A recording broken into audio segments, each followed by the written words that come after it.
Hello friends, मी किरण रेसिपीमध्ये सर्व खवय्यांचे स्वागत आहे।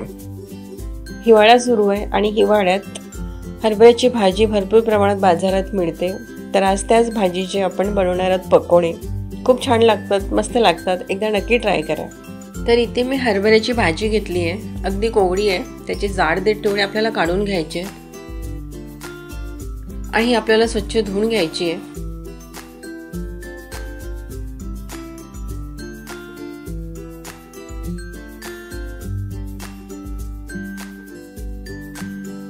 धुतल्यानंतर त्यातलं पूर्ण पाणी आपल्याला काढायचं आहे। नंतर त्यात घालायचं एक कांदा, हिरवी मिरची, थोडा आलं लसणाची पेस्ट घालायची। नंतर घातलंय त्यात 1 चमचा जिरा, गरम मसाला घातलाय, हळद घातली आहे, लाल मिर्च पावडर घातली त्यात 1 चमचा, 1/4 कप तांदळाचं पीठ घातलंय, त्याने छान कुरकुरीत होतील वडे। बेसन पीठ घातलंय अर्धा कप आणि थोडी तीळ घातली आहे त्यात आणि चवीनुसार मीठ घातलंय। आणि आता हे आपल्याला पाणी न घालताच मिक्स करून घ्यायचं आहे। व्यवस्थित हाताने चोळून मिक्स करायचं, जेणेकरून मसाले बरोबर सगळीकडे लागतील। नंतर आपण त्यात थोडं पाणी घालूया। पाणी अगदी थोडंच घालायचं, जेवढं लागेल तेवढंच पाणी घालायचं, खूप पाण्याची गरज नसते त्याला।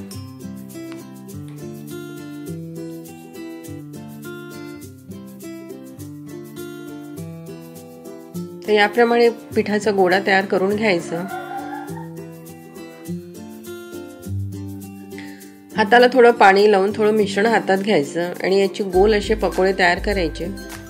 असे पकोडे तयार करून सर्व पकोडे तयार करून तुम्ही ठेवू शकता किंवा भजीसारखे असे तेलात सोडले तरीही चालेल।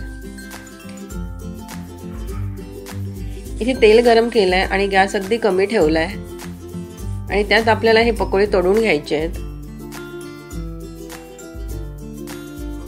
गॅसची फ्लेम मीडियम ठेवायची। गॅसची फ्लेम हाय ठेवली तर कदाचित ते आतून कच्चे राहतील।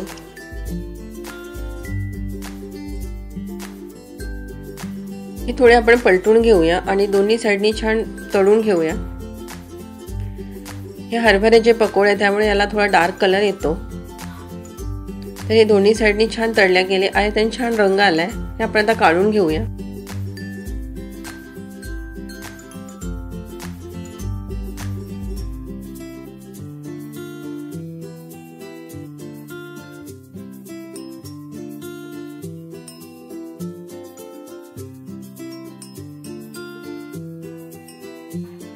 खूप मस्त लागतात आणि झटपट होणारी रेसिपी आहे। तर तुम्ही नक्की एकदा ट्राय करा आणि रेसिपी आवडली तर नक्की लाईक करा, शेअर करा आणि सबस्क्राईब करा। धन्यवाद।